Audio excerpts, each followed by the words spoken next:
My name is Kevin O'Hare with the Kentucky Department of Education, and basically, as we had previously discussed, I am going to talk with you all about the Kentucky Alternate Assessment.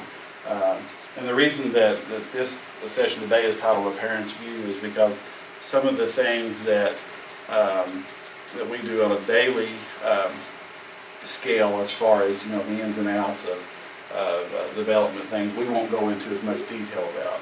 We're going to talk more about participation guidelines. We're going to talk more about the diplomas and their impacts. We're also going to talk a little bit about the college career readiness aspects that are in the works, and hopefully try to address any misconceptions that maybe have been discussed over time. And so hopefully I can address those, and I'll go ahead and share with you guys that there's a possibility I'm not going to have all the answers, a really good possibility, but I'll get them for you. Okay, I have passed around the sign-in sheet that I welcome you to sign your name and an email address. All the information that we'll share here tonight, I will email it to you so you can have access to that information. Also, I will send out some links with the information that is relevant of the Kentucky Alternate Assessment as well. So I guess the first thing is I always do this when we present housekeeping items. Silence your phones if you have a call, need to take it. I won't be offended, I promise. And I probably need to make sure mine's silenced as well, because I went over that with a group one day, and all of a sudden my wife decided to call. We needed bread at home. I needed to know that during the meeting. 2 feet rule, if you need a break or need to step out for a minute, like I said, I'm not going to be offended. Questions, I would like to reserve time at the end of the session for questions. That way that we can delve into specifics that you might have. But if there's something that is really troubling, or it's right there at that time on the tip of your tongue, come out with it. Okay, ask it. Feel free to ask it. I always just put a questions session at the end, so that if there's specifics that or even if someone wants to pull me to the side after we're finished and talk a little bit about it, I'm okay with that too. First thing is thank you all for being here. As a parent, I know we want what's best for our children in every circumstance, every situation. That's what we want is best for our children. You all being here on Monday afternoon at 6:30 going on 7 o'clock shows that you want what's best for your children. It says keep up the good work, but you all have been doing the good work for a long, long time, a lot longer than I have. I think if we had parents with that dedication, that heart everywhere out there, the opportunities and stuff would be endless. They really would be. I tell people I wish there was not a need for my job. I wish that there was not a need for me to have to be here tonight speaking to you about Kentucky's Alternate Assessment. But unfortunately, there is. And so, I want to be the person that can bring light to that, to tell you openly and honestly the response to it, and hopefully address any questions / concerns that you guys have. I'm going to have to reach over and push through this. I always hate to start it with the legal basis, but it's better to get that out of the way first. Legal basis for alternate assessment. Are you all familiar with CARA? Back in 1990, Kentucky Education Reform Act. I was in 6th grade when CARA was implemented, so I didn't care what it was back in 1990. But as time progressed and the years went forward, I did get a different outlook with CARA and its mandates around that. Of course, we're all familiar with Individuals with Disabilities Education Act of IDEA. With the assessment side of things, IDEA mandated that all children with disabilities will be included in all general, state, and district-wide assessments. Okay, and with those, they could be provided an assessment in one of 3 ways. They could be provided an assessment without accommodations, and typically that's whenever a student may be, we call it in limbo, when they're had a referral made, but the referral process is not taking full effect, then we can't allow those accommodations to be given, because technically they really don't know what accommodations they should be getting. So you could have those without accommodations, those with accommodations, or an alternate assessment. And those are the three ways that assessments can be provided. Whenever, in 1997, when IDEA was implemented, basically they looked at making sure that the students were assessed typically once per grade span. So you may have had, children may have tested one time at elementary, one time at middle school, and one time in high school with alternate. Well, in 2001, No Child Left Behind said, no, we're going to test all students, grades 3 through 8, in reading and mathematics, okay? And then once in high school, and it requires a link to grade level content and standards for alternate assessment. They must be aligned. They have to show alignment to what the grade level content standards are being provided. Then as a state, they actually implemented other content areas. You had science, of course, and social studies, and writing, which is English language arts, all tied into the reading package, and that kind of moved about.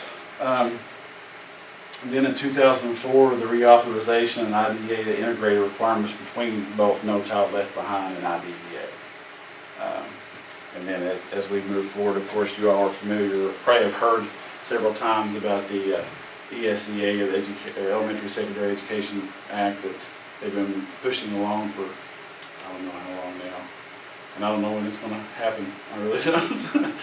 We get updates on it about once every 6 months, and then we don't hear nothing else from it again. So I'm just going to leave that with the assumption that it's still a work in progress. So what is the Kentucky Alternate Assessment? It's the students with the most significant cognitive disabilities that may require an alternate means of participation in the statewide assessment. It's the design of this is address the needs of students by allowing greater depth of modifications and alternative modes of participation is basically what its purpose is. We do reduce the number of content standards that are provided to students who participate in the alternate. Basically with the new Kentucky Core Academic Standards, we're looking at in a typical content area, I'm afraid to say actually the exact number of standards that are represented in the full content area. With alternate, we look at 6. We allow the teachers to select the 6 that they feel will be most significant to their students, what their abilities will be. I wish that I knew all 5,682 students that were participating in the alternate assessment, but of course I don't get the opportunity to go out and see them the same way that their teachers see them. And so we really have to have that resource to the teachers, that they have to be able to, give us some insight into what areas are more effective or what areas are more problematic, and so kind of what directions we go in. How is the alternate assessment and alternate K-Prep different? Okay, well, I'll tell you, the Kentucky alternate assessment as a whole, it's kind of like a fruit salad, I guess. So you've got all your ingredients that make up the fruit salad. All right, I'm just I guess a package of apples, if you will, within that fruit salad. Basically, with the program as a whole, it's made up of the instruction, it's made up of the participation or identification of the program, the classroom daily work. I oversee the testing part of it. That's what I do. I work with test design, I work with maintaining the test, work with our vendors out of Lexington here in Lexington to work with item development, things of that nature, and accountability, how it applies into Fayette County, into Montgomery County, into Jessamine County, all the districts across the state, how it applies into their accountability. So basically with the alternate K-Prep, it's the summative assessment, it's the end of year assessment that looks at the types of progressions that's been made throughout the year. It is made up of attainment tasks, which are picture-based multiple choice items, which we'll talk a little bit more about later, and the transition attainment record, which is a checklist style assessment. Who qualifies for Kentucky Optimum Assessment?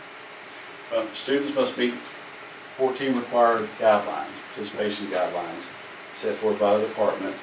We're going to look at things from current data, what's happening right now in the classroom, longitudinal data, what's happened 2-3 years ago.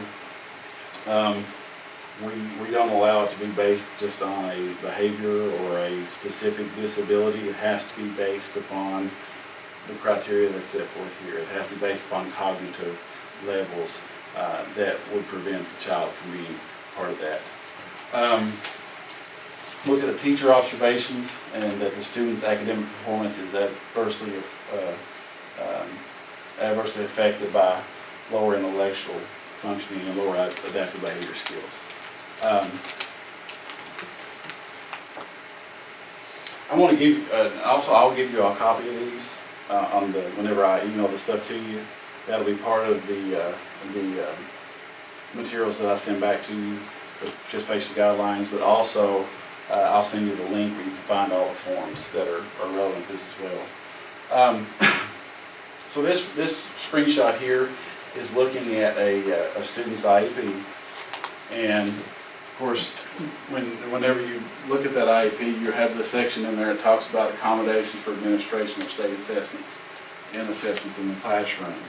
This is where they mark on the IEP if a student is alternate or will participate in an alternate assessment. And down here at the lower level, you'll see there, that's the check. That the student will participate in, then what dimension. And we'll talk about that, the dimensions a little bit too. Participation is an IEP team decision, and it's based on the individual needs of the student. It should never be based upon specifically a disability or a handicapping condition. There have to be several criterias that fulfill the needs to participate in the program. Okay, it can't just be that somebody thinks they should be in the program. You've got to have good reason to place a student. Because like I said earlier, this is something that we all wish there was no need for it, but we also have to be available to service the students. They determine how the student participates in the statewide assessment and also how their school accountability will count. Placement should not be determined.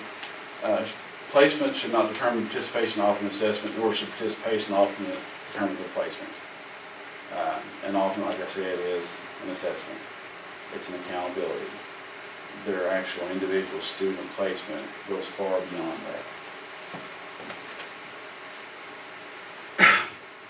The guidelines, the ARC must consider each item, and they have to answer yes to all statements to determine participation in alternate assessment. It can't be 13 of them yes, 1 no. They all have to be yes in order for the student to qualify. No, there's no give or take with it. It has to be all or none. Once a student is determined eligible to participate in the program or in the Kentucky Optimum Assessment, then they have to determine the dimension of the student, whether it be dimension A or dimension B.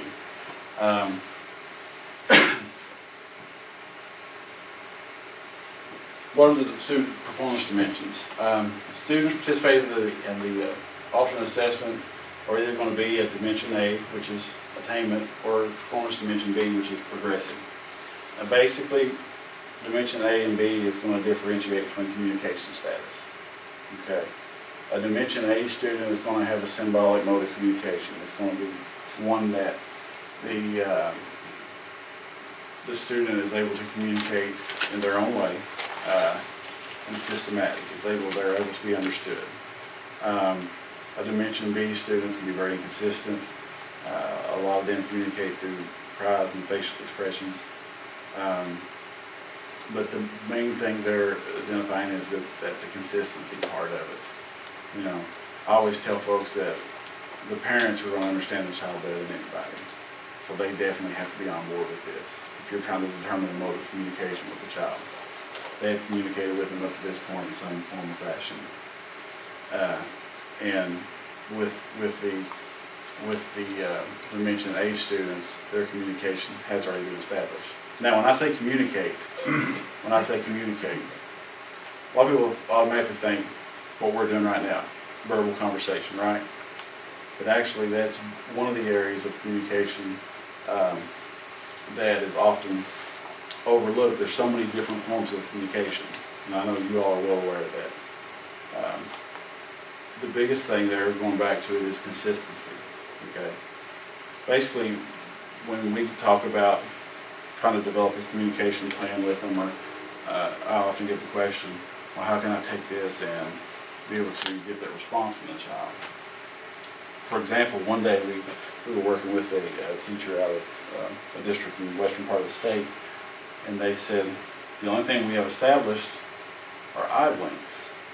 You know, they blink once for no and twice for yes. It's consistent. That's how the child was communicating with them. And when we got further into it, we looked at it from the standpoint of everything that we were doing, we could really come full circle with it and make it a yes or no question. Okay? So basically, that's where the modifications came into place. That's where those adaptations came into place. When people ask me what types of accommodations are permitted on this test, basically I say it's pretty open. As long as you're not giving them the answer. Because the answer just invalidates the whole thing. If you're giving them an answer, you're not doing anything for them. That's your work, not theirs, right? So basically we say, what can you do to benefit them? What can you do to make it more accessible to them? That was one way of looking at it. We give them their test 2 and 3 weeks early before they even started with the kids, so that they can go in and look through it and see how are we going to adapt this to my individual students' needs. How are we going to make this more efficient, more effective for them to be able to utilize? Does anyone have questions for me now, or? Huh? A lot of them. Yeah, Go ahead. keep moving. You're reaching for it. Kristen. All right, of course, with Dimension A attainment, it should be chosen if the student's communication is best described using verbal, written words, signs, braille, or language. Once again, it's a symbolic language level. Students use understandable communication through modes, gestures, pictures, but it is in a consistent manner. It's a way that it can be understood, it can be transcribed or passed along from one person or persons to the other. The Dimension B, we talked a little bit about that. It's going to be inconsistent. It's going to be, it could be auditory, visual, touch, movement. May often require physical assistance. And the student's response to sensory stimuli, sound, voice, sight, is inconsistent.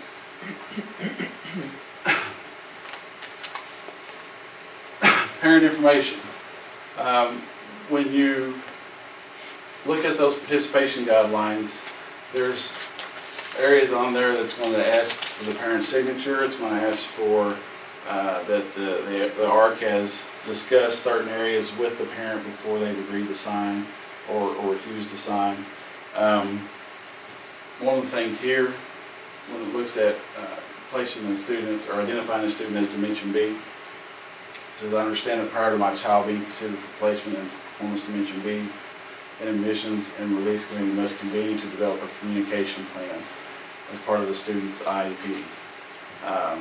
So basically, before they can ever place a student as Dimension B, they need to have already started the works on a communication plan. That may involve the classroom teacher. Hopefully it's involving the parents and what's going on day to day. Should be speech pathologists, maybe occupational therapists. You're going to have all those involved in that team that the child is receiving services from. They should be part of this communication. They should be part of the group that's developing this communication plan as well. The ones that are looking at day to day, what's the child, we're setting a goal for all of them to move out of Dimension B into Dimension A. That's their goal. Now, does it happen for all? Unfortunately, it doesn't. But that's the goal. Always set that goal to move them out of there. And then, so the next steps is then involving who all is part of that plan, who takes part of it. And it may be something as that they're writing it in as progress goes. Ways that they're going to be doing their monitoring. We're going to be looking at it as short-term goals, that by, 3 weeks we're gonna be doing this, 6 weeks we're gonna be doing this, 9 weeks we're gonna be doing this, looking at those stair steps. If we don't meet that goal, we go back and we start it to work until we do. That's our focus, is developing and implementing that plan.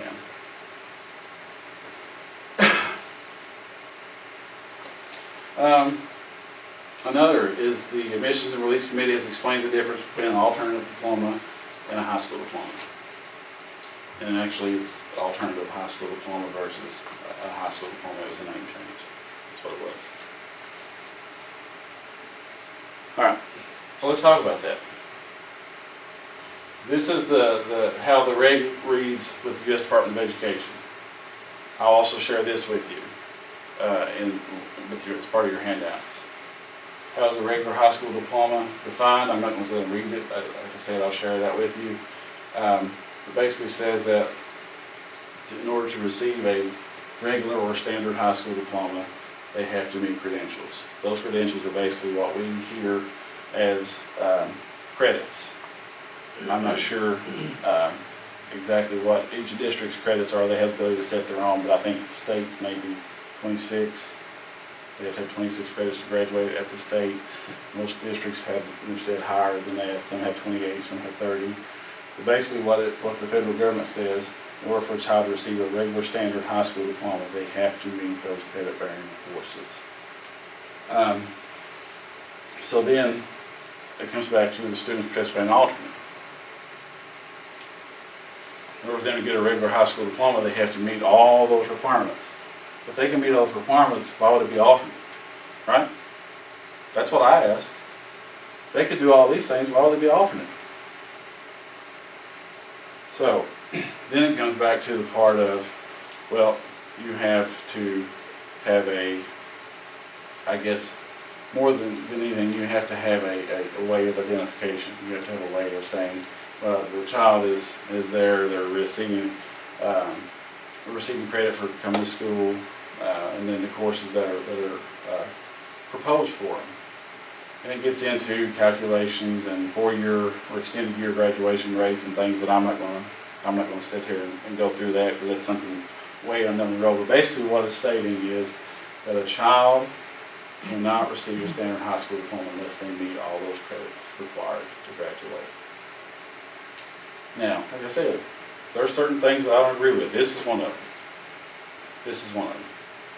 Now, am I going to sit here and say, well, they have to give them full credit, full participation based on, that's not my call. It's not, for me to say. But I can say that we are providing a curriculum for them to follow, for the students to follow. We are asking them to be responsible for completing multiple tasks throughout their school career. Why can't we give them credit for it? And I'll assure you, every time I get the opportunity to ask that in Washington, D.C., I ask that question. And this has been videotaped, so they can guarantee that I ask that question.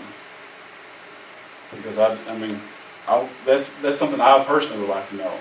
Why can't we give them some form of credit if they're there doing the work? Well, what is their response if you've asked that question? I've not got a response, ma'am. Oh, no answer. Okay. I've not got a response. But I hope to, because I'm going to continue to ask it. I assure you that. Is anyone familiar with the parental guides for the alternate K-Prep? They're out there on the web. You'll also get a copy of these. And basically it goes through, it's kind of a question and answer based setup. A lot of the questions are those questions from parents that we've had over time. And so we've set it up in kind of a question and answer layout. And basically it goes through, it gives the parents a different look into it, a different perspective into it. What is the makeup of things? What are, how's the accountability laid out? What different areas are, why is the graduation requirements the way they are? We have to give the only explanation we have, because it's required, it's something that is above what I do each and every day.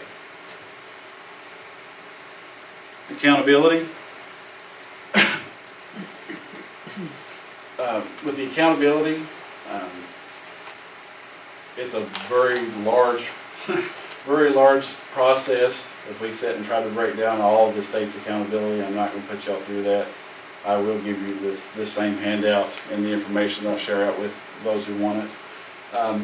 But basically, when we looked at IDEA and NCOB and it talked about all the alignment and all the parts that belong together, it also says that our states have to mirror, have to align to what, or our students have to align to what those students in the general population are doing. So basically, we have the same shells, if you will, of accountability. We just kind of implement ours a little different. Our tests are going to look different. Our cut scores are going to be different for the meeting the benchmark and things. Our ability to adapt and modify are going to be different. But still yet, we have to follow those areas that's addressed. The former assessment used to be, the alternate assessment was broken into 3 categories. You had the alternate portfolios, you had the attainment task, and then the transition attainment record. Now, I was speaking with someone earlier about the alternate portfolios that we had in the past, and teachers were asked to generate their test. They were asked to teach in the classroom and then develop a test, and test it 4 times. And that was a lot of work on the teachers. That was a lot of work on the kids. They were taking that same test 4 different times. And really it was looking at what kind of test was put together. So when Senate Bill 1 came around in 2009 and reworked Kentucky's accountability system, we too made a change and removed the alternate portfolios from the Kentucky alternate assessment. Teachers felt that it wasn't giving their students the opportunities that they needed to have. It wasn't allowing them to hone into the level of instruction their students should be getting, because they were spending a big majority of their time trying to create a test. And so we stepped away from the portfolio and we developed an attainment task for the content areas, all the content areas. And then the transition attainment record, we'll look at that a little bit too. So basically, whenever we took the requirements that Senate Bill 1 mandated, we also had to align those based on what NCOB and IDA regulations required for the program as a whole. So once again, that goes back to we still have to be able to align to what the federal requirements are setting down for the state. So then we moved in 2011 to the attainment task and the transition attainment record only. We were doing these in the past, we've just done a different version of it. The transition attainment record actually didn't change as far as its style and its layout. The attainment task, we did look at crafting more test items and item banks in order to be able to try to release some of those items out to teachers, as well as to develop classroom instructional skills and things that they could use on a day-to-day basis. The attainment test format is a scripted test. I know you all probably heard with the inclusions regulations and the ability to use accommodations on the state test about the students requesting and initiating someone to reread or to use the accommodation. With the alternate, it's a scripted test, so there is no need for a reader. The test administrator reads it to the student. It's picture-based items, so it's laid out in a multiple choice format. If students, some students don't feel the need to use the pictures, or pictures sometimes often confuse them, so then they would just use the actual written words that are underneath the pictures. Adaptive materials that can be simplified based on individual student needs. A lot of teachers use picture items in the classroom every day to teach instruction. We allow them to change our pictures to their pictures as long as they do it for all the pictures. You know, you couldn't change it just for the correct answer, but as long as you change it to all 4 pictures, then they have the ability to do that. Dimension A students, they have 4 choices, A, B, C, and D. Dimension B, they have one of those choices removed. So they were going to have one of the items, one of the distractors from the test removed. The transition attainment record, it's a checklist style assessment based on students' current level of content knowledge. If you have students that are in middle school or high school, you're probably familiar with the Explore assessment that the 8th graders take, 10th graders take the plan, and 11th graders take the ACT. The TAR is our form of those tests. We, as going back to what we talked about from the very beginning, we have to align to everything that the general population is doing. So we have to have an aligned test to those tests. So the TAR is our version of it. It's a checklist format that basically a transition team or the ARC comes together. They determine the student's current level of knowledge around the individual content areas. Can I ask what this, can you clarify that? So it's not, what you're saying, it's a checklist style assessment, so it's a bunch of adults sitting around a table and saying, yes, the student knows that. It's not necessarily like a measure where the student is demonstrating their understanding, or? Most of the content that's on there, the student has already measured it. So they're going to determine at what level the student is measuring it.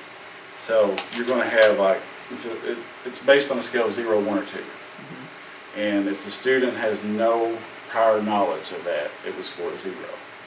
So then they would have to then give that to the student again to see how they score. If they have knowledge of the material, but it's prompted knowledge. So like if I give you verbal prompts to then get you to an understanding of it, they would score a 1. If they've mastered that material, it would score a 2. So basically they're determining at what level the student has accessed that content.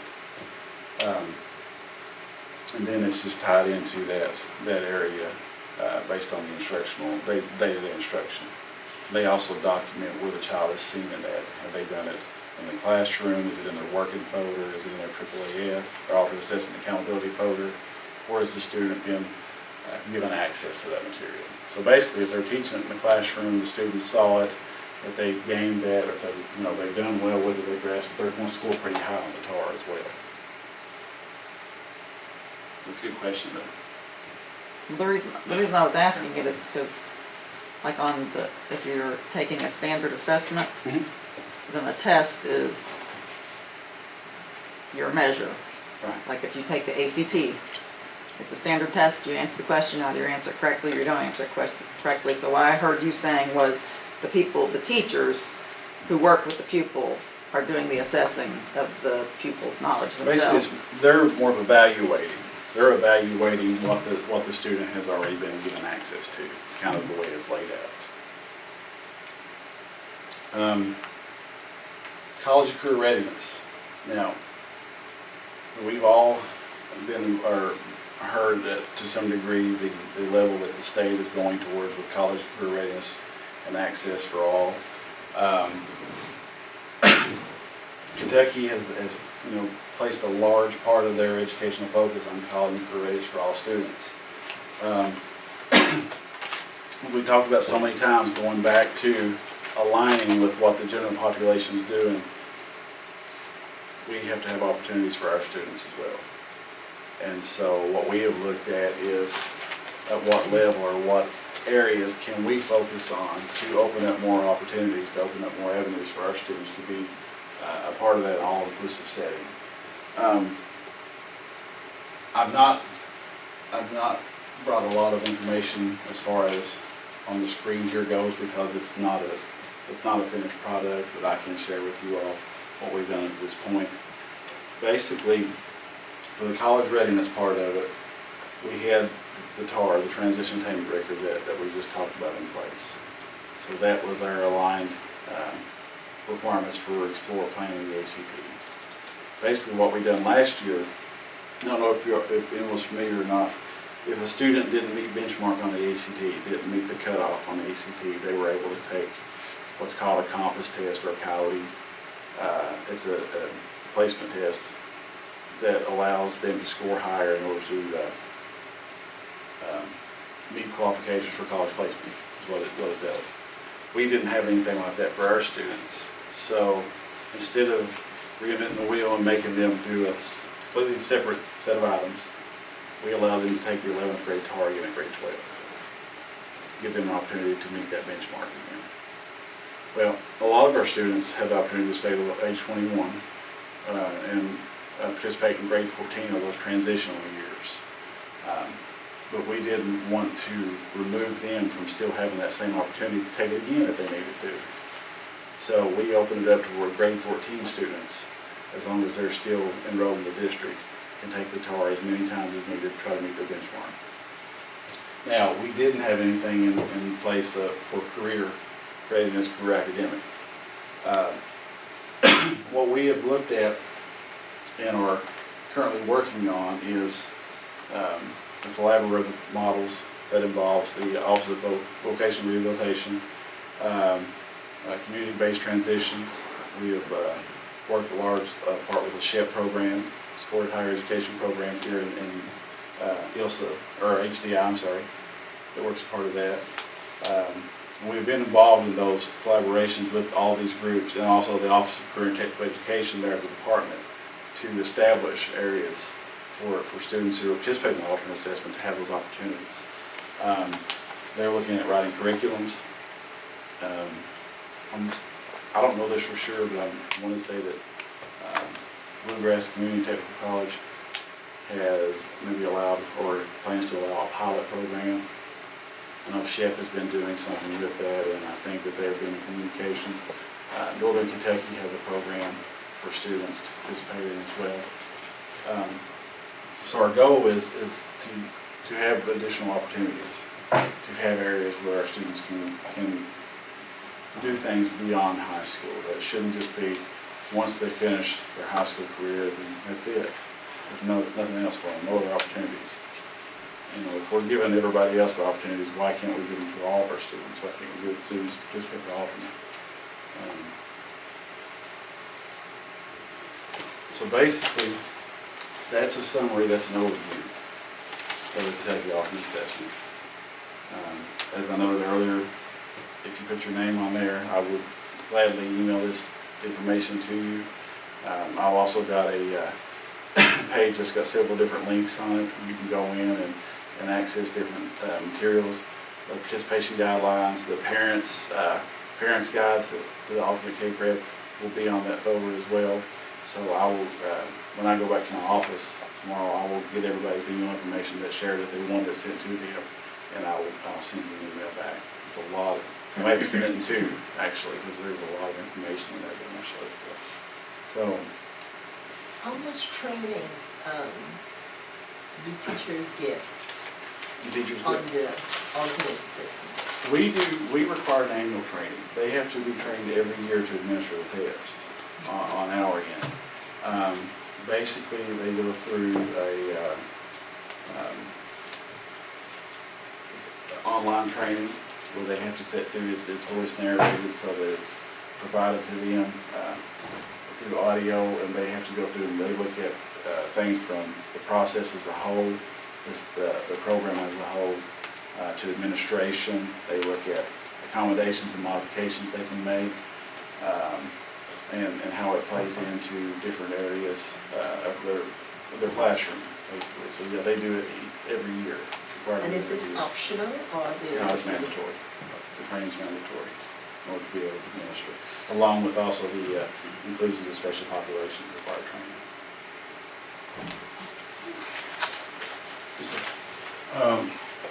The school, it seems to me, has a conflict of interest because their scores improve if our child is on alternative assessment.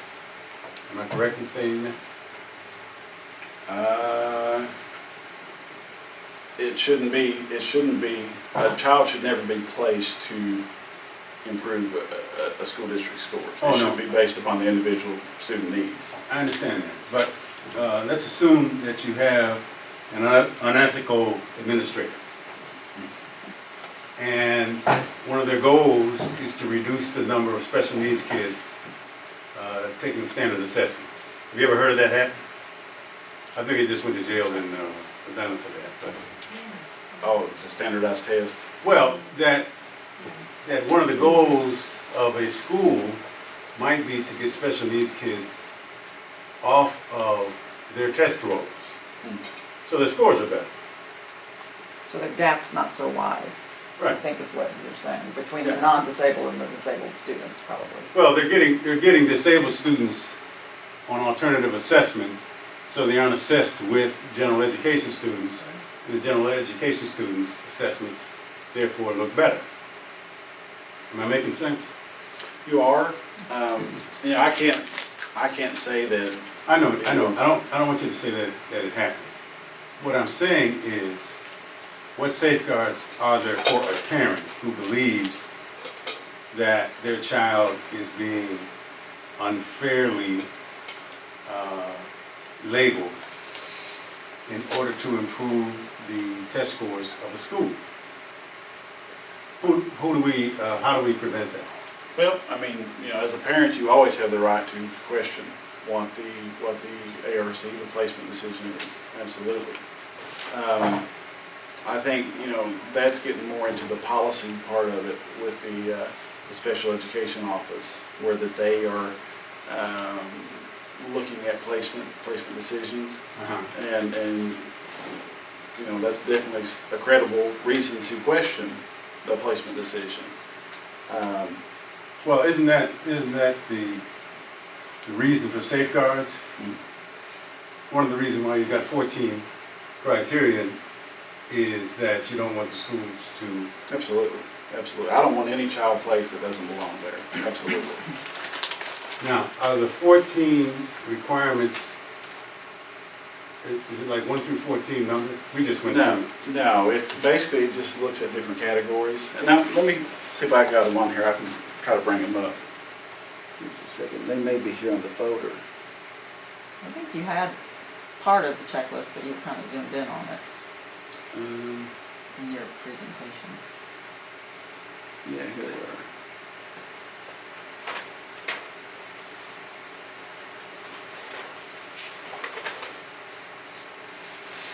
Is it the participation guidelines? That's what Yes, yeah.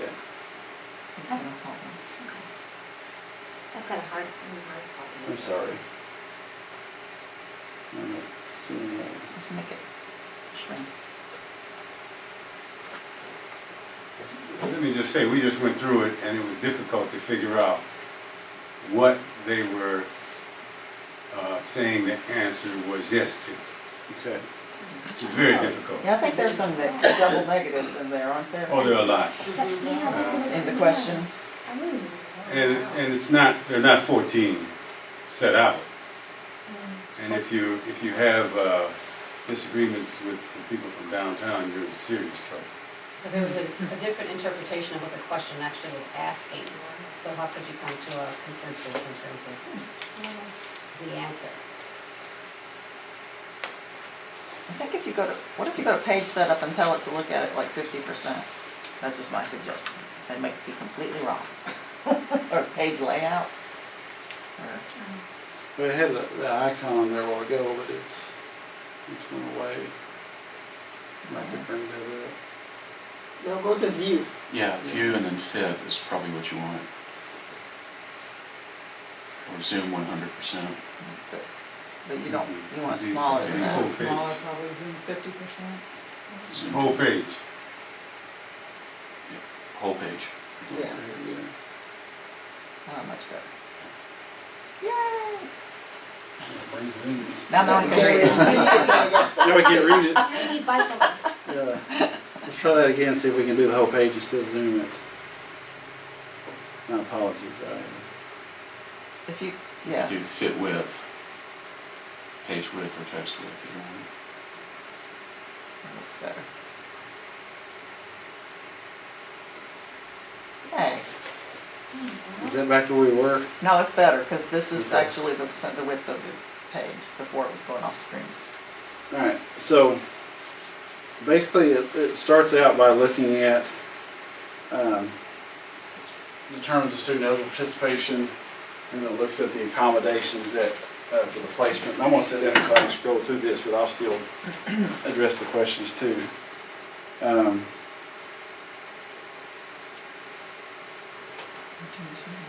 Okay, the first one there, individual program is current. The IEP is current. Current level of communication has been determined through observations and evaluations, and that's where they determine the dimension A or B status.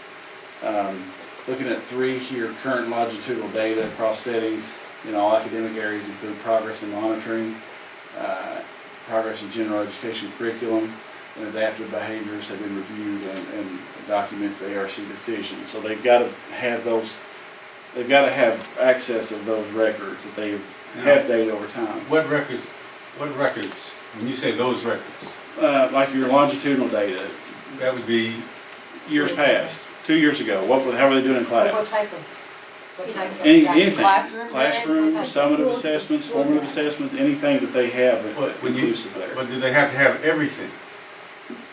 Not, Well, in other words, if they Define say everything. we have longitudinal data, and, but they don't have, how do you decide whether or not they have it? So let's say if you had K-Prep scores, Mhm. standardized K-Prep scores. Let's say you had grades from elementary school and middle school, regular, your grades from Mhm. school. Well, that's the main thing. That's what most kids would have, whether, if they didn't have a disability, right. as well as maybe IEP data. So They may what have, other data would they That- think is a important? lot of districts are gonna do formative tests. They may do like STAR, map testing. I think map testing occurs at the beginning of the year, and they look at how they progress by around Christmas, around their break, and then they do an end-of-year summary. ThinkLink, I think, is a form of test that they do. Those are all observable information that they can utilize. Also, like weekly, like actual tests that you have. Absolutely, classroom as a close assignments. Of the actual class. Yeah, but are there, in other words, if you're like us, there were 3 of us and 13 of them, Mhm. and the 13 said, we've got longitudinal data. Did they show you that data? No, they just said we have it. And the ARC agrees, because there's 13 of them and 3 of us. Well, no, you didn't. 13 of In one 16 book. is what you're saying, right? Yes. 13 out of 16. It's not a. Well, it's one 13 of vote. them. I mean, in our ARCs, it's them and us. Now, maybe people have, ARCs where it's just 16 people, but we tend not to. Yeah. So, at least in our current school. So, if 13 people say, we've got longitudinal data, and we say, no, you don't, do we have to file due process, or is there, Well, were they willing to show you that data? I mean, did they say, here's what we're looking at? Well, is some data, here's another question kind of laying on here, because you just asked the question I had written down. What if parents disagree? Should a school system be forcing students onto alternate assessment? Like, should a parent have to file for a due process in order for the kid to get a high school diploma? Because, okay, are they saying that some data is more important than others? Like your IQ test, is that more important than the grades you got in 5th and 6th grade? Well, I mean, Or the K-Prep score that you did in 5th grade? you can't, I mean, number one, you can't base it just on the data either. There's other areas that have to factor into it. Current data, longitudinal data, those are parts of it, as well as other areas that we'll look at as we scroll on them through here. Now, as a parent, you have every right to disagree with an ARC's decision. You have the right to file due process. They're going to offer you the mediation, come to terms in agreement before then. you understand that filing due process is an expensive process. Yeah. So that's Yeah, it's kind of cost prohibitive. for the average parent, that's no answer. You're in an ARC, and when they say, well, you can file due process, that really doesn't mean that much to the average parent. particularly because, you know, having a special needs child isn't cheap from the start. Right, absolutely. So, go ahead. And one of the challenges, because we had this conversation as well, and one of the challenges, because you know, usual sequence of events when you are not agreeing is that you can request an independent evaluation at school district expense, and what's difficult is that data is not available. You know, you all of a sudden get ruled out of having the option of an outside information. Does that make sense? If you go to due process? No, like say, if you disagree with the decision of the ARC, like the school district is saying, we think yes, he should go on the alternate assessment, and the family caregivers disagree, then an option you always have available to you is you can say, well, I don't agree with the data, and I want to request it to come from someplace else. There's no place else it can come from. That's what used to just drive me. You mean because you can't find somebody to do the assessment? Yeah, the assessment, there's no data. I mean, the only data that they're drawing from, the longitudinal data, is what's created by the school district. School data, okay, I understand. So there's no, you don't have a recourse, so you get kind of shoved into a corner where you either have to elect to do due process or agree to move forward with And this. one other issue too is that those characteristics that you were supposedly selected from become a movable target. So if you can document on one end that you said in 3rd grade, my kid was the best reader in his class. Mhm. By the time they get their conversation going, they come back and say, well, the reading might be good, but here are his math scores. He's making 0 at the bottom of the class. And so when you bring other evidence that says, based on your test perhaps, but here is my documentation about his math scores, well, we can't accept that because we don't know how they did it, whether they did it like us, how qualified these people are. Then you bring that information, and then it becomes another reason why it doesn't fit. And so one of the things I want to say to parents is agree from the very beginning what's the hard data, which characteristics we're going to work on. You can't go shifting back and forth. And most parents would not know to ask that. No, Yeah. exactly. I've never asked that question, ever. No, we have to agree on what it is we are going to determine the extent of this kid's ability. So for 3 years, because many of the questions start in 3rd grade, for 3 years you've been issuing present levels of performance. And so you bring that evidence and say, but you have agreed that this is the kid's level of performance. No, that's not enough now. So we'll wait until 4th grade. The kid fails everything in a class. By the time 4th grade, you say, look, there's been so much regression. We can't, Right. do Yeah, this. So. And it needs to be, it needs to be consistent. Yes. That's one thing is you need to look for consistency. It can't just be that they can't just give you information from 1 year ago or 2 years ago and say, well, sorry. They could have had 2 bad years. Right. They could have not understood their Well, teacher. and not only that, you could have had a great year, Mhm. and they can simply disregard it No. and say, Or Right. to get smushed on it, yeah, and Yeah, what happened with So our what- situation, because I have experienced what they're experiencing, was, well, that was middle school. Well, that was elementary school. This is high school. I think the main thing there, and when you look at these, and like I said, I don't deal with placement. I don't deal with placement. I don't work in the special education office. I can give you an overview of the assessment part of it. But coming from a special education background, I do know that, it has to be, you have to examine both sides of the fence. And what I mean by that is you have to look at it from the standpoint of looking at the good and the bad. If you have evidence and documentation showing that your child really did do well in 4th grade and 5th grade, and then they started slipping a little bit in 6th grade, and that's where they're starting to show you evidence from, is looking only at 6th grade, forgetting about the other years. All of that's longitudinal data. That's all over time. So you have the ability to say, well, hold up, let's go pull transcripts from the elementary school. Or let's go pull transcripts, because you just didn't more than likely you just didn't obtain that disability overnight. Right. It didn't just happen. I mean, and we all know that as an educator, as a parent, it just doesn't happen unless it's a traumatic brain injury or something that, that is unwarranted. But I mean, I can't give you an answer of saying you have to have these forms of data. I can't give you that. I mean, honestly. But I think that what we're looking at as far as the data part is just being one minute area of it is it has to be inclusive. So it has to, if you have evidence stating that my child was performing well, then they need to be looking at that too.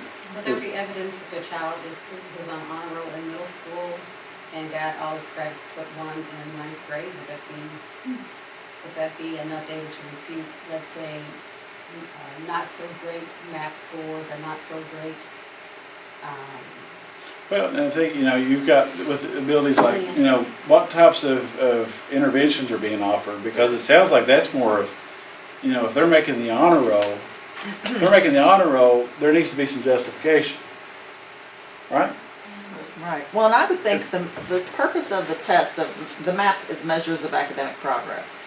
It's a test. It's a computer-assisted test, I think, isn't it? The questions get harder or easier based on whether you answer them correctly or incorrectly, I think. I'm not sure. But it's meant for tailoring, to help the teacher to tailor how they teach the student. It's not like an end of course exam at high school where you're proving I learned everything I was supposed to learn about Algebra 2.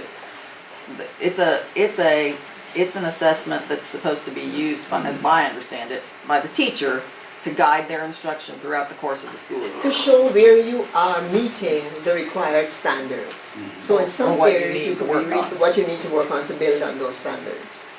But I'm wondering if sounds like maybe they might be trying to use them as a way of saying, see, he's not making progress, or see, he can't do it. And I was like, I don't think that's what that test is designed for. It's to guide and instruction. that's one systematic test, but that's also a test that should be given multiple times throughout the year. So you can't look at just one set of results. You have to be looking at all the results. And I always go back to why this is so disconcerting is because that once you're on the alternate assessment, you get the equivalent of a certificate of completion. And I think what is so anguish creating is that you watch your students work very hard to accomplish goals and objectives and and do that work, and it's almost like it's disqualified. It's like it doesn't count. And I think that is what is the most frustrating things about this, because when the reality is that I know that Senator Parrott gave it a new name, but it's still certificate of completion. It's just a name change. It's a name change. It's reality. And there's so many things in post-secondary life that young people that have this kind of designation will, as far as employment and the next opportunities are going to be shut out of because of this. And I just wish that there were a way to qualify or to give some kind of credit for the hard effort that these students have put. Because they're there every day, they're working on goals and objectives, they're doing the work, but what happens is it doesn't.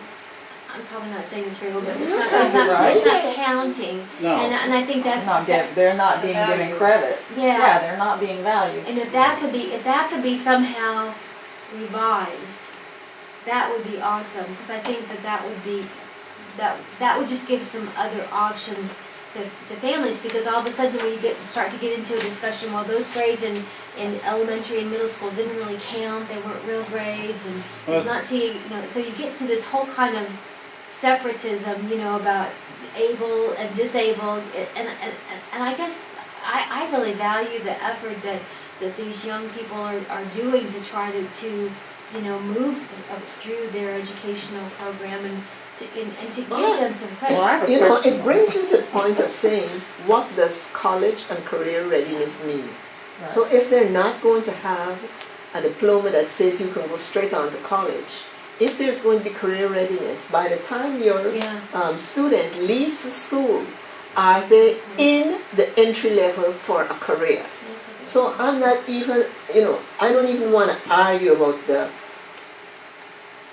Yeah. level It's of real or achievement not diploma real. or whatever, because to me it's not. I know kids who go to school and make D's every year straight through and get a diploma, so that doesn't count. They don't have to be the top of the class to get out of there. And if they don't have a disability and they're not the top of the class, nobody cares. The same thing should apply to our kids, because it's an average of their experience. So if they're top in math and top in language, and we come back to what you really need to function out in the society. So if you're a good reader, you can comprehend, you can do the math, and you can understand basic concepts, then you ought to be able to make your D's and get that achievement. But that's a different argument. That's not what I'm talking about. So we don't have that. But what we do have is this argument that the kids have to be career ready. So make them career ready. And the alternate assessment classes are not making them career ready. So we need to move on and get that done. Well, and how did it get, how legally, okay, because I have a son in high school, and so he's not on alternate assessment. He does, okay, now they're starting to have these end of course exams, which I hate, because he's a kid with a disability who has test anxiety, and that's just like, you're just asking I for had trouble. this anxiety. Well, it's terrible. It's asking for trouble for poor children. It's like worrying children unnecessarily. So the schools are doing their best to not have them count as little or as much, or they're trying to help the kids and all that so that they don't fail at the end of the semester. But if he doesn't technically have to get a good score on his standardized test in order to get a high school diploma, but what it seemed to me was my other child who has autism and who is more impaired than he is, older child, this is like she didn't get a good enough score. She wasn't getting doing well enough on the standard assessment, therefore they wanted to put her on alternate assessment. And I'm trying to understand why is it connected to the receipt of high school diploma? Why is being on the alternate assessment part of getting a high school diploma when it's not for the children who don't have who take regular assessment, who are not, you know what I'm saying, more severely impaired? It seems like a double standard. So you're asking why isn't the alternative assessment part of the diploma process so that the modifications that they're using to achieve a credit can be modified to meet their needs so that they can? Because this is a teacher accountability system. Well, it should. It's supposed to. I mean, Can I that's what say it says. something about that? He can't change anything. No, but No, it's just- I'm asking, because since you work down, Here's the thing, and you're all asking the question that I've been asking for a long time. This is not the first time it's been. I agree that they need those opportunities. They are in school they're going to school longer than 14 anyone years, else. yeah. They're going to 21. Yeah. We're providing a curriculum, why aren't we giving them opportunities to get a degree that means something, that has something, that you can take to a job? And now, like I said, there's lines there that have to be drawn, because if we're expecting our child to have all the areas of access to become a lawyer, they probably should have been off an assessment, granted. But we need to be giving them some areas that they can focus on, that if they want to go out and hold down a job, or they want to go live on their own, why can't we do that? And I'm right there with you. But We how asked did the exact same it, thing. in statute, how did that happen? Well, That it got connected? We've got to figure out how to keep our children off of alternate assessment. Well, that's true. How it happened, and wouldn't it be nice if there was no such thing? I agree. But the fact of the matter is that that's just a discussion about a generality, that once you're in there, you need to know how to keep your child off of it, because it is of no benefit whatsoever to have a child on it. Well, Can I say something? I teach college level English, and one of the interesting things about this whole discussion is that at the college level, there are students who have disabilities. They go to the Office of Disabilities and they bring this sheet to me that says I need accommodations. And I have to give them those accommodations, whether that's extra time to take their test, a quiet room, or extra time to turn in a paper, anything like that. I have to give them whatever accommodations they need. What's interesting to me is if a person with a disability can go to college anyway, why is there a need for all of, why, that's a good question. Why are they getting alternative diplomas that may or may not be able to get them into college? We gotta think about the level too. Yeah. You know, Now, some of my best students have brought me accommodation letters. So, I mean, those are the most hardworking students that I I have. think number one, we need to go back to the initial, what we started here with the proper identification. Mhm. If a child is truly offered an assessment, no matter what you give them, they are not going to be able to access what everyone else is accessing on their own. I guess that's a simplified way to approach it, to identify. What do you mean when you say everyone else is accessing? There are kids who get D's and F's. Right. So there is no everyone else. Right, but here's the thing, even though they're getting D's and F's, they are still, what level of accommodations are being provided to them? They would need as much as my son needs. Well, I was gonna Okay. say, well, except if you have a 504 plan, because my son did get a D last semester in math. And he only had a 504 plan, which was like what you said, extended time, sit up front by the teacher, and that's primarily what his accommodations were about, extra time and stuff like that, the non-distracting environment, and he got a D. But it counts for his graduation. I mean, he tried really hard and he got a D. Right, but he had a plan, they had to provide those level of accommodations, but with those accommodations, he could access the curriculum. Yeah. To Well, that extent. Good. Now, at what Can't- level? He can't pass the test because he freaks out when he takes Right, tests. right. That's a And different problem. that's you're looking at areas there, other health impaired, that's looking at, what could we give them, the extended time, what levels of use of that accommodation could it be? I think for a student that really participates on the alternate, no matter what we gave them, they still wouldn't, it's actually identifying the most severe cognitive level of But student. you're right So you about know what the identification, because some of the kids we're talking about that I have paired up in their art meetings, that has not been really the issue. The issue has been, we need these kids in a resource classroom so they could get out and away and somebody could just sit there and And- shell stuff for them. And, that's not the That's a- intention. That's a not specific supposed to learning happen. disability, that is not alternate assessment. Whenever But they that's have- what happens. Right. And I think a whole lot of that goes on to, maybe we need to really ramp up our monitoring process as a Well, state. Well, because Good it is disturbing. It is disturbing because my daughter, who's 23, has poor verbal skills, but she can read and she writes, and she's terrible at math. Terrible. Always I'm has terrible at been. math. And so, but when she got to high school, they started trying to talk about it in middle school, but I said, no, we're not doing that. And then when she got to high school, then they basically put their foot down and said, oh, she is going on alternate assessment.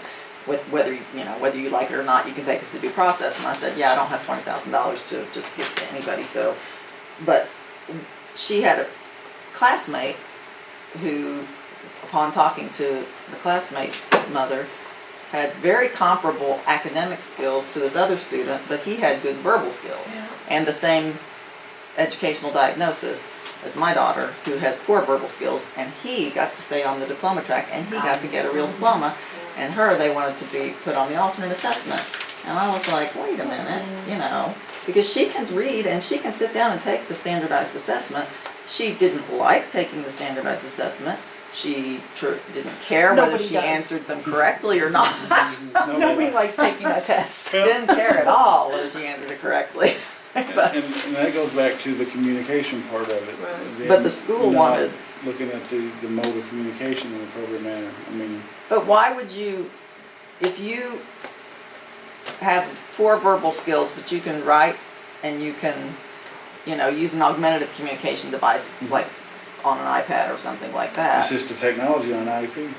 that does that necessarily mean you should be on alternate assessment? But no, that can't be, technically, that can't be an only way to identify a student if you're basing it on the way the guidelines are laid out. It's not based the on several intention. different areas of it. Sounds like they gave you false information. Well, I think that what Hazel's saying in practice, it's being, what you said too, an administration from within a county, in practice is perhaps applying it in ways that maybe it wasn't originally intended or something. And like I said, I'm not here to try to win anybody over with alternate. I'm here to just give an overview of it. The legal parts of it are beyond me. Sammy Lambert that Melanie talked about, or she and I discussed earlier, is a great legal representative. She was with the Division of Learning Services and Special Education Office of the department. But I think a whole lot of it coming around the guidelines is whenever the guidelines were developed and whenever they were written. It used to be you check 4 boxes and a child could participate in alternate assessment, and that's what it amounted to. You checked 4 boxes and they were in. And when we sat down at the table and said, that's an easy way to do what you were referencing earlier. Right. Put them somewhere. They still do. They're still And- checking 4 boxes, they just got 14. And, well, and that, like I said, maybe that's something that the department needs to vamp up their monitoring. I can take that concern back.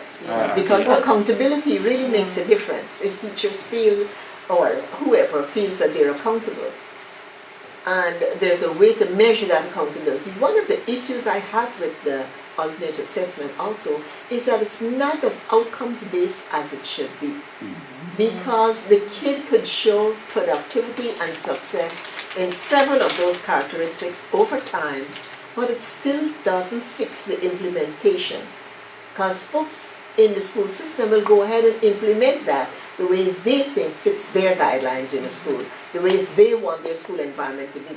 And you asked the question earlier about whether or not it makes them more comfortable if this kid is not bringing down their test scores. That's absolutely true. I mean, we're not saying that because this is guesswork and it's anecdotal. You've seen it over and over again, but nobody's sitting down and doing the research. It's not anecdotal. It was done to us. Yes. I mean, And it was told to us It that was was why, in emails that they were trying to get our son. because he didn't do Off the well on test score. standardized tests. Well, and what Hazel's saying too, I know you're just the messenger, but it's the state accountability. K-PREP is an accountability system. It's an accountability system for the teachers to evaluate whether they are doing an effective job of teaching students. That's what it's for. It's not, the outcome is, yes, the students have demonstrated that they learned something. And so on the K-PREP, it's a standardized assessment and, people are taking a standardized assessment. But what I heard you say, and I wonder, is how is it affecting accountability when the people who you're basically assessing themselves, the teachers you said are deciding which 6 areas to evaluate the pupil on, and they're doing the assessing of the pupil and the teaching. And I was like, that doesn't sound like very objective accountability. That's for alternate. That's Right, for the I know, alternate. that's what Yeah. I'm saying. Basically. So you don't have an equivalent system for not the more yeah, severely there's no disabled external students. assessment. Well, when you look at it based upon the guidance that we are given as a state, it has to be based around academic skills and content. We never discourage anything as far as life skills go and how they're implemented. We ask and we encourage teachers to be able to tie the two together, but the focus is derived around the academic part of it, of the content. And basically, that's a given. Well, That's a given. You're correct, and that's not really the problem.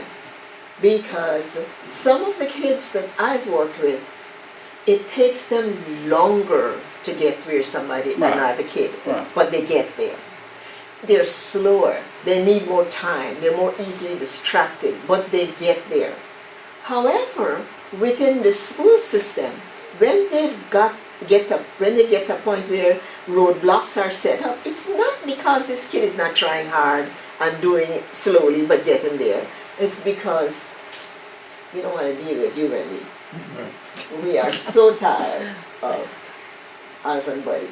Mel, we've heard you over and over again. Absolutely. And as for you, Forsyth, just give her what she wants and get her out of the way because her conversation goes on forever. But not all parents function at that level. And that's the unfairness of it. So I'm not even going to argue about the alternate assessment and whether it should go on it or not. Show me what my kid is going to get as a career as a part of this. Don't just pick them up and put them in a corner and leave them there.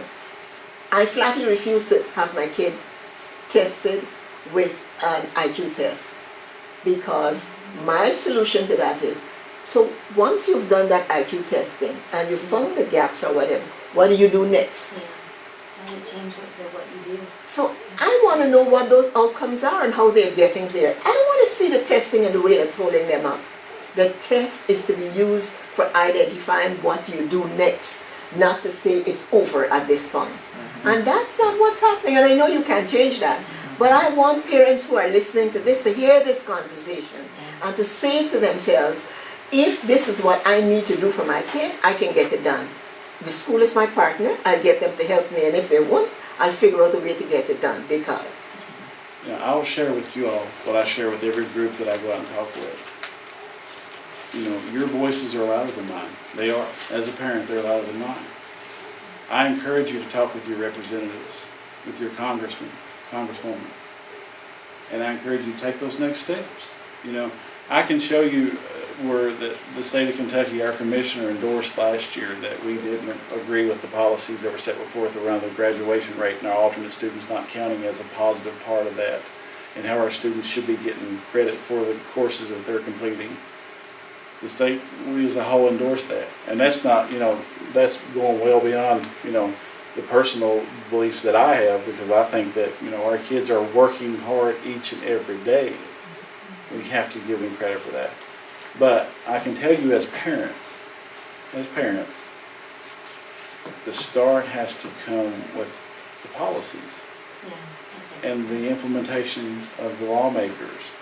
You know, talk with your your representatives, your congressional representatives, your senators, and voice those concerns with them. I get to go talk with them and I try to explain the process as a whole, but then the areas of what you feel that can be fixed or can be taken into or moved into an area that's going to benefit your child more, you know, that's something that you have to sit down with them and voice those concerns with them. And absolutely, you know, like I said, I can't go in and say, oh, we're doing it all wrong, you know, but I can answer their questions when they ask those questions. And you know, I tell all parents when I go talk to those parents, you know, you have a voice, go to them Well, and one and thing, make that push. I'll just I think she had a question. Oh, I'm I'll sorry, talk go back ahead. to you. Well, I was just gonna make a point that you were saying, that's all well and good, talking to our legislators and all that. But the low-hanging fruit to me is you guys making sure that what is happening in our schools right now is fair and they're following the law. I mean, that they're doing it. Well, I'm We not saying need they to do know that, the but 14, the list of the 14 things they had to check. Mhm. If you could supply the 14 things that have to be answered yes, put my child on alternate assessment, I'll be eternally grateful. oh, he's just got that on the paper. No, That's this- on the I was website. wondering. No. I've been through that. It's not, I want 1 through 14. I want somebody to put 1 through 14 and say, these are the things that they have to answer affirmatively to put your child on alternate assessment. And they have to support it with current and longitudinal data. Now, if I could have the 1 through 14, then I can go in and I know what there weren't 14 questions that were answered. And we couldn't control the meeting. So if I had 1 through 14 from Kevin O'Hare, then I have something. Because our issue is we're in an arc right now, and it's not pleasant. And they're trying to put our son on alternate assessment, and we're at a disadvantage. And there's no one in the room who we can turn to get our questions answered. And so you said that the indication was there are 14. Now I'm going to go in there next time we have one, and I'm going to say, you got to answer 14 questions, and they're going to dance all over the place. But if I had the 14 from you, I would have something. And that's what I would like. Well, I mean, Do you have the 14? do I have the what? Do you have the 14 I have questions. the guidelines. This is The what I guide, have the here. This is participation guidelines guidelines, yeah. And that, for you the have, questions? I'm sorry? You said there were 14 questions, right? This They had to is answer? broken down upon, yes. They're not numbered 1 through 14. But No. could you? Well, I mean, okay, but I can they're, go through we and- can. But they're Hold on, calculated, yes, so sir. they have to, 14. yeah. I see what you're asking. I'm asking you to put numbers 1 through 14 on that sheet. Well, as far as changing the document, I can't change the I know document. that, I know. Okay, we've seen 4, It'll just be a right? note. It'll be You gave us 4 like, questions so There's, far? but there's out of 5. I've Where are only they? listed 2. They're in this document. So can you just You're scroll saying down? scroll down and Yeah, show yeah, us yeah. it real quick. Absolutely. Okay, so we go up, we saw the first 3, correct? Which were longitudinal data, that's where we got all Yeah. stuck. Okay. Okay, and then actually, I'm not sure really why. I didn't create this, I didn't write this. I did have a part in revising it, but I'm not sure why that it stopped at 3 and then went to, because you got number 4 there. that's 4. Participation That's as the same as number 3. Okay, so that's part of number 3, I think. Yeah, it's part of number 3. Okay, and maybe that's what they were basing it on. That's the support information, I think, for the The question. current longitudinal data, so they're asking those 2, okay? And you got demonstrates cognitive ability, there was another one. Where's it? Demonstrates cognitive Is that ability. number 4? Demonstrate. What does Is it it? say? You went too far. Well, this thing's apparently got a It's blind just, design. yeah, shoot them too fast. It hates you, stop, there. Yeah, that's good. Is that question You're 4? confused. Yes. Imagine a parent. Right. I mean, imagine a parent but doesn't have a high school education. That exceed the accommodations allowed in general assessments as described in the inclusion documents. So There's- that's just What does it saying say? that they cannot accurately reflect what they know using a standardized test. Is that what that question is answering? Demonstrate And we argued for half an hour on that. completion of the Kentucky curriculum Because it was the Right. interpretation without of that. modification. Nobody knew how to Nobody knew interpret how to that question, interpret that right? question. Basically, what that's saying is, Allowed. So then the 13 all But agree with they each would, other. they would always say, there's always somebody from downtown that says, basically, what this is saying is. And then nobody. I don't know if you just heard yourself say basically. Yeah, what this is saying is Yeah. that with the use of those accommodations, the child can't access the Kentucky Core Academic Standards as a What- whole. Without And the answer any to that being yes or modifications, no. or without excessive modifications. Say that again. With the use of the accommodations, as you read that, cognitive ability that which prevent completion of the Kentucky Core Academic Standards without modifications that exceed the accommodations allowed. So basically, you have a set amount of accommodations that are permitted on the statewide assessment. Okay, that's in the IEP. Now, if a child cannot, even with the use of all those accommodations, cannot still complete those Kentucky Core Academic Standards with the use of those accommodations. Kentucky Core Academic Standards, not the test or just the standard. No, the Not the standards pay as a prep. whole, No, what they're the standards doing, as a yes. What creates the test at the end, yes. But basically, you have a curriculum that are made up of these Kentucky Core Academic Standards as a whole. That's the one I talked about, alternate, they're doing 6. But there's 200 as a whole with the individual content area. So this is saying that with the use of those accommodations that are allowed on the state assessment, that the child still couldn't access those Kentucky Core Academic Standards. That's what Let that's me answer saying. this question. Now, is this number, oh, it's terrible. No one Is said That- yeah, that. is that number 4? I don't have that number. Yeah, and that's your phone. No, I don't have that number there, yes. I agree. Thing is a parent, because I was like, wait a minute, why does she have to prove that she can do well on this test when nobody else has to prove that? And the accommodations would be, I know that they're starting to whittle away at the accommodations on standardized assessment, but when my daughter a few years ago was still in school, the accommodations pretty much were what were on her IEP, you know, a laundry list of accommodations. If you used them every day at school, then you were allowed to use them on the standard assessment. Right. And can you use accommodations that cannot be used on the standard, on the assessment as a teaching mode and to assess the daily classwork? You That talking were- about with alternate? No, I'm No, talking no, about just general daily grade diploma, the classroom. same things that you might modify for, let's say, the alternate assessment. While you're teaching throughout the general class, now I'm not talking about the standardized tests at the end, why can't you use extreme modifications then, and shouldn't you use those? During classroom During instruction? classroom instruction, during quizzes or whatever's going on, is there anything that would prevent them from using visuals or the same things that that you might not be able to use for the standardized, for the EOC? But you can use those during regular class for quizzes. Yes, you can, General because test. the teacher can use any strategy, technique, or method of instruction We- to get the information across. And what we're finding is that they are saying that, well, if you want him on diploma track, that we can't make those modifications because those modifications cannot be used, Applied to regular applied during the typical students, EOC, yeah. the standardized test, those 5 or 6, however many there are. So they won't modify using visuals or other things that would help him access the information throughout the year. I'm not talking about the test, the assessment, because they can't use those visuals for the standardized test. So they're saying, well, if he wants a diploma, he can't, they won't modify.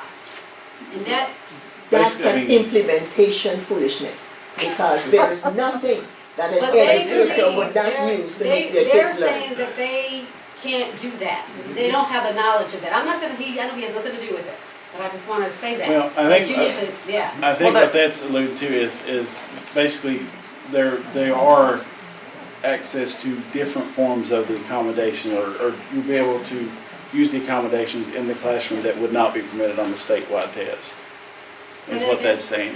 Yes, There yeah, is- he's agreeing with Okay, you. Yes, okay. yes, yes, But it absolutely. doesn't want to do us any good or not, but. Well, and I mean, going back to what I don't determine placement. Right. You know, I think after, and Yeah, you I said hope that. to make that from the beginning is Right. I'm with the assessment office. Yeah. Probably the best bet would be to have someone from Johnny Collette's office, Sammy Lambert. I could get in touch with Kathy Anderson as far as legal services go. 'Cause the questions are more legal based than there are. Maybe alternate assessments part 2. Yeah, part two. And I'll be happy to come with them, but Okay. I don't make those decisions as far as But, what you placement, know, the legal part of it. It brings us back to the point that policy is fine. Yeah. The policy, if it's implemented and followed as it should, may actually get the kid to a career. What I'm saying is that it's not happening because I asked you the question about training. Do teachers know what it is they have to do to get a kid on the alternate assessment? Okay, if they do the training, yes, they do. But when they get into practice, actual practice, we have all this conversation statewide about academic and career readiness. And I keep making this point because everybody seems to miss the fact that career readiness means if you're going to teach this kid that riding horses as a jockey is what's going to get him or her a career, then somewhere in there, you've got to teach them about horses, you've got to teach them about getting up on a horse, you've got to teach them a little bit of physics. You have to teach them the skills that get them there. That's not happening in all cases. Right, It looking at happens the in some progressions that places. get them there. Yeah, Right. the implementation of policy is what's not working. And I think the question the gentleman here had is about the monitoring part of it. What can we do as a department to better monitor the impact that it's having? Well, And but what- just to getting them on it, that question like that, I still wanna know if that's number 4, but Which is the number? I remember the question, and the discussion was heated and long. It was about 4 discussion. Oh, It good Lord. may have encompassed about an entire session of our art, which lasted 16 hours. But the, I do not recall 14 questions being asked and answered. And that is. Well, did they fill out, did they fill out? Oh, they this? fill it out. Form. There was 4 questions. They're great at checking Basically 4 boxes. boxes. That was to check. Well, I don't know how many there were, but they fill out the form. And, So you're But- saying that you didn't think that they asked all the questions? oh, I know they didn't ask 14. Okay. And they kept saying, you know, okay, we got this, we got that. They didn't put our son on alternative assessment, they just said, he's eligible, but we won't put him on. Because he got his credits. Because he got credits, it was ridiculous, it was a ridiculous art. But when we go back, they're gonna try to put him on it again. What grade is he in? He's You don't mind now a asking? sophomore He's a sophomore? in high school. It doesn't make a lot of sense. And he Well- passed, he went from freshman to sophomore. And I can tell you, working with the alternate assessment, waiting that, I mean, you know, whenever it gets to that point of, that late in their career on placement, you know, then it really becomes hard to catch them back up if they were to make that decision. You know, it almost looks at the point of, and I'm sure you all have had that conversation with the art, what other areas can we look at? You know, what type of interventions, if you will, could we look at before We making we that? have not. No, And they that's don't something, have I that mean, conversation. I think it's something that That's what anyone needs to- yeah. has the opportunity to ask. I mean, like I said, I can't encourage you Well, to do that's what I this or mean, that, They're not being an off button. but There's just no way to get out But, of you know, it. make that consideration, ask that question, I mean, what other options can we have? I mean, because this is not just a one-stop shop. And I think that, you know, there needs to be opportunities for the child, for your son, to be able to look at other avenues and then see, instead of just going in and making that determination just based off of, boom, we're done. I mean, what's got him to this point? Yeah, What's worked for him to get him to be a sophomore in high that's school? true. And, I mean, granted, he's passed. He's met the requirements to receive multiple credits to become a sophomore. So I think that's something to look at too, is maybe instead of making this decision, maybe we come back to it 6 months from now and revisit it and say, let's write a plan. Yeah. And I know everybody's saying, oh, it's all about paperwork, it's about paper. You want an invitation to our art? I can't do that, Well, but. there's 20 people that come from the district. But, I mean, in reality, I mean, and I think as a parent, I would want those same reasons there, and I would want to first look at other opportunities, that, making that a last resort for placement. You know, we have flexibility with alternate as far as, well, if we don't place a child till April, okay? If you don't place a child till April, you don't place a child till April. Number one, we're based around the same content that all the, that students who participate in the general assessment are based around. So they've had it all throughout the year. We'll do a makeup test to bring this window. What can we do next to make him be a junior without placing? What other opportunity, I'm sorry. Well, that's not the conversation that's being No. Well, held. Just, right, just to right. let you know, from a Right, policy right. standpoint, that is not the Well, conversation. but thank you for being so giving in your conversations with us. Suggestion. One of the things though that you said earlier, I wanted to make sure, because it was a very powerful statement about monitoring, because one of the other possible concerns or outcomes is that we're seeing children being put on the alternate assessment younger and younger In third grade. and younger.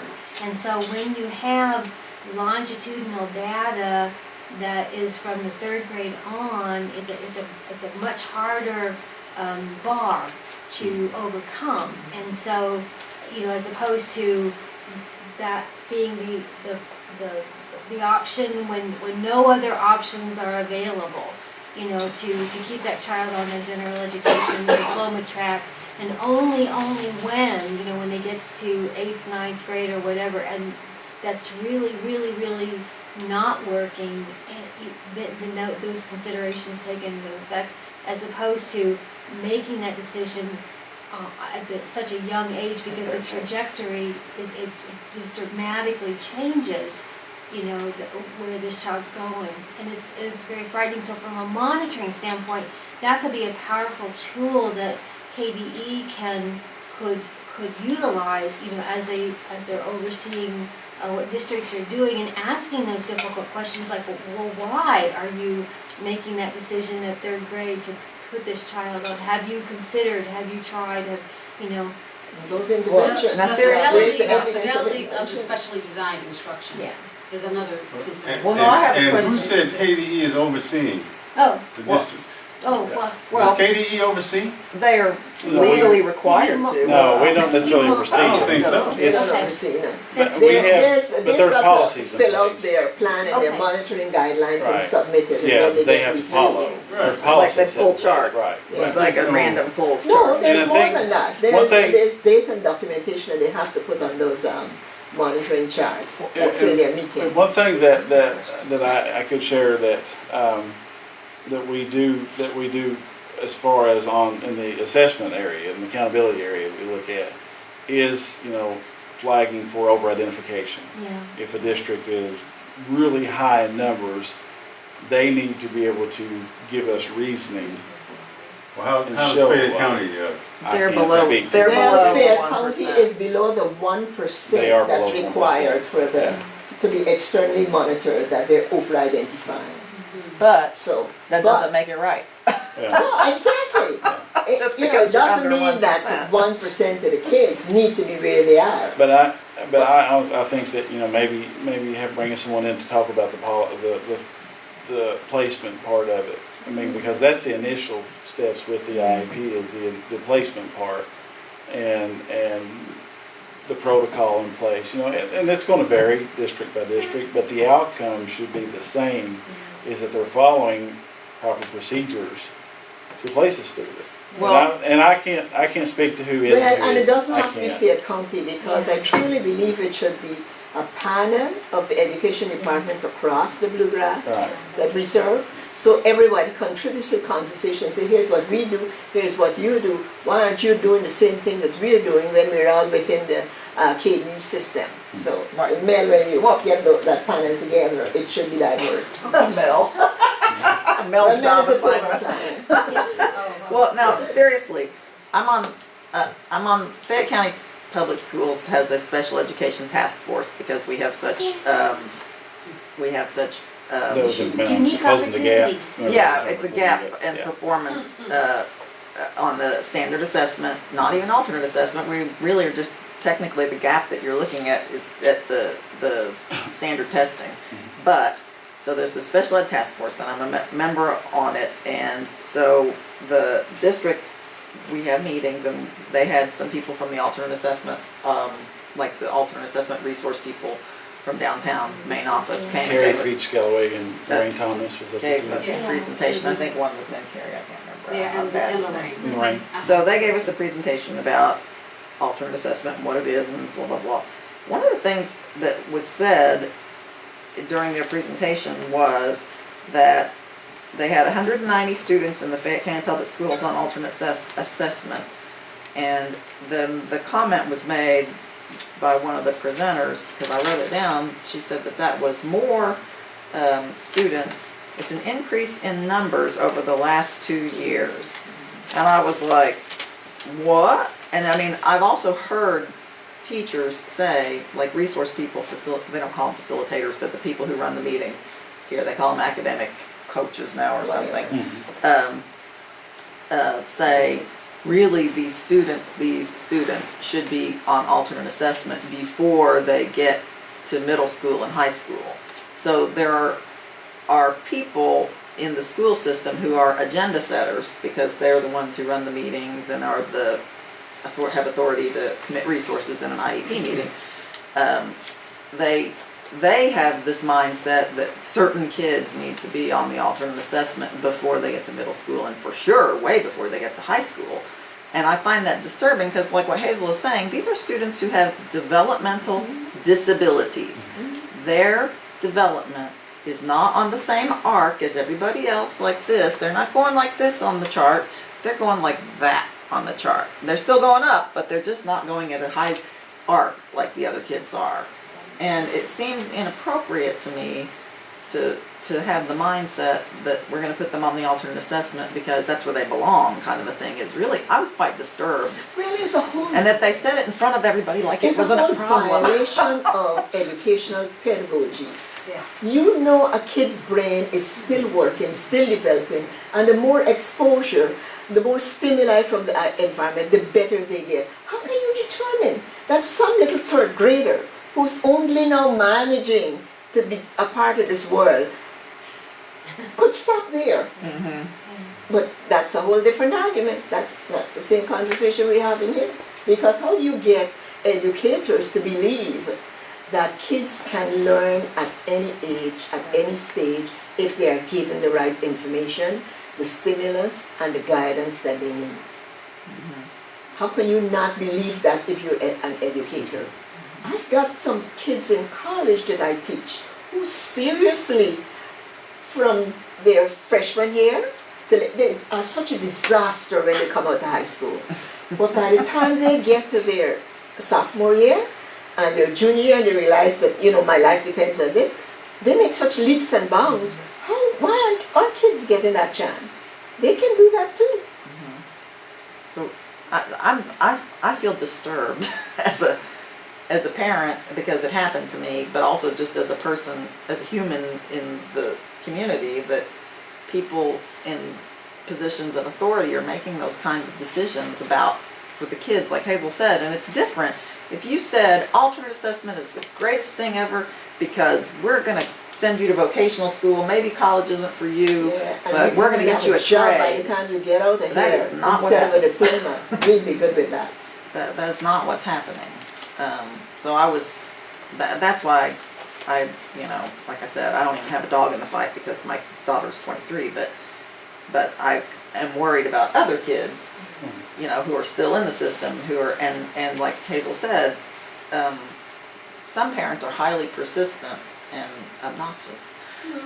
Other parents are just like, oh my God, I can't go to another meeting with those people being mean to me. I'm just like, give up today, you know. I don't know if you've had that experience or not. If anybody's mean, are they mean to you? They're okay. Well, not, I'm sorry. it's 8:30, Yeah. and we want to thank you so Absolutely. much. Thank you all for having For me. coming and listening to us. I do have one quick question before we No, you're fine, conclude. absolutely. Absolutely. You said that there is the possibility of getting off of the assessment. Can you explain a little bit about that? We ask that they revisit the guidelines annually. At each year when they have their annual meeting, that they go through and they can accurately reflect and say that the child does still meet those guidelines for participation in alternate assessment. And it used to be that there was no end date set, per se. We do have an end date set on there, and the ARC as a whole must then agree that they place again. And like I said, that is part of those guidelines. If that doesn't happen, is there a procedure for a parent to request that? That should happen, absolutely, they should. But you can always request Yes, you it can through request your it, ARC meeting. Yeah, absolutely, but So they what- should be doing it anyway. Were you saying annually they should be revisiting the form? Absolutely. But, so I think procedurally they are, like what they're saying, they check the boxes. Yeah. The district's usually like very the Fayette County School's very interested in having complete paperwork. But the thing about it This what is, they're most when they're interested in. completing the boxes, are they still having those conversations that need to be had Yeah. in order to check the box? That's the main thing, is making you aware as a parent and as an ARC as a whole, that, and you know, granted, I can't get into individual districts. Right. Right. But as a state, is the protocol being followed for placement? Well, does the state But the monitor? Mel makes Mel makes a very good point when she says once they get into that alternate assessment mode, then they fall further and further behind, and there's just no getting back up to even They the never level get where up. they were Nobody to gets up. progress out of there. So Because that's what they're I mean teaching about them there's less. no Anybody ever off. gotten out? But- Absolutely. Yes. I mean, Well, I had that's a what- kid, I took one off the database, and I don't say that a database because it was a seventh grader that no longer qualified for alternate assessment. I removed several students that, Well, that's why Get out of the I had a system. question. What percentage of kids, like, does the state monitor what percentage of kids Comes out. who are on alternate assessment get off alternate assessment? Or is it a we probably Go have those there and numbers. I stay don't there. have them Nobody's tonight. ever asked for them. If they have them, I they're sitting buried in a But, pile of I data. mean, we probably do have those numbers, and basically what it would be comparison, we could do data comparisons of, like, if you were a sixth grade listing versus a seventh grade listing, I mean, I could break it down, like I said, I'm not techie, right? technologically advanced, so I could actually go in and do a comparison of all my rosters. It might take a few months, because when you look at 5,600 kids compared to 50, and what I have noticed over time is that typically per grade, we usually have around 400 to 500 students that are alternate, and it's grades 3 through 12. I think last year we assessed a little under 5,600. I think this year it's right around 5,400. Now, that doesn't mean that there's less students being identified. That just means that there's different populations maybe exiting the program or moving out of grade 14, or once they reach 18, they decide they no longer want to be in school. I mean, I can't specifically speak to that without doing a little further analysis. And that's something that we have research folks that can look at data like that, and that's a really good question that I could pose and bring up. To me, that would be a good monitoring piece of data, because it is said to you, well, we are gonna revisit this, and if she doesn't need it, then we've got, and I was like, that never And happens. I do know, in our special education office, they do track student placement by schools, by districts. And they also look at analysis based upon like grade spans. If you've got maybe an influx in students being identified per grade span, whenever they go out and do their due process monitoring or their monitoring and I'm trying to think of it, the name was. Continuous improvement monitor. Compliance? Well, they What's do. the, it's No, a not case compliance. sense. They have Continuous improvement case, monitoring. yeah, continuous program monitoring. Program monitoring, I guess, is the one I'm looking for. But I know when the special ed office goes up and does that, they have different, they have all different levels, different phases that they look at. And when they do desk audits versus having audits come in, or they go to the districts and revise or I mean, review. We don't want you to get the impression in this conversation that they are not teachers who are not great advocates for kids, No. who work really hard and who try to get kids off the assessment. But, they're little islands in a surging sea, so sometimes they're not as effective as they could be, even though they've got the right data. Because we're all doing it based on the evidence, not on how we feel about it. So. No. And I know that there's an advisory group that you work with for the alternate assessments. Mhm. And if you're ever looking for a parent representative, there's a plethora of knowledgeable people that probably would be, I'm looking around, happy to be a part of that, to give, because you're making recommendations towards policy Right. and regulation, so. Absolutely. Just Absolutely. look to the us, he's. And typically, I try to rotate positions out every couple of years so that who can get experience. I have teachers on that board, I have administrators on that board, I have college level professors that are on that board that teach in the area of special education and students with severe moderate disabilities. And we typically try to rotate them out every couple of years so we can bring on new people to be a part of the process. So I'll definitely keep that in, because I want these types of conversations. I really do. And I want to hear those types of conversations, because it doesn't need to be one-sided. Yeah. I don't want to always hear the good and say, oh, we're driving leaps and bounds. There's concerns out there, and we've got to be able to hear those concerns. And like I said, a lot of the policy and the procedures and the placement, I don't have that area of I I don't work in day-to-day with that, but I know the people that do. Yeah, you're sitting at that table and the And, conversation right, comes up. So. and so, and I'll definitely pass this along that, we need to have that, and maybe, Melanie, maybe that's something we can do with I Sammy's. can give you names and not to nominate. He wants you to have Sandy Lambert come, he doesn't want to listen to us. No, I don't, The but I infinite mean, is Come back next month. Well, now, but is there, I don't mind it, I enjoy it. I really is there a harm, this is perhaps a philosophical question, is there an educational harm to leaving a student on the standard assessment if somebody thinks that they should be on alternate assessment? Oh, that's a good question. I think that depends on the student. I think every student's gonna be different. I mean, I think that you're gonna have, and that's the whole point of those. That's the whole intent of our Just guide. name something that might, what would be the harm? Like I don't really know that I can speak to that. I was just trying to think, like, if the kids had a tantrum because they didn't. No, that's behavior. You, the goal, Academic the goal of the guidelines is not to be based around disabilities. Outbursts, acting out, those are behavioral, and that's specifically a disability. It has to be cognitive, based upon their cognitive performance. Now, can our outburst or our disabilities impact our cognitive? Absolutely, they can. But that can't be the only weighting factor either. And that's the point of it. You can't base it around just a disability or an IQ score. It has to be based around specific to those guidelines. Well, Kevin, thank you so much. Yes, We really thank you. appreciate it. I appreciate y'all having me. Did everybody sign that wanted handout?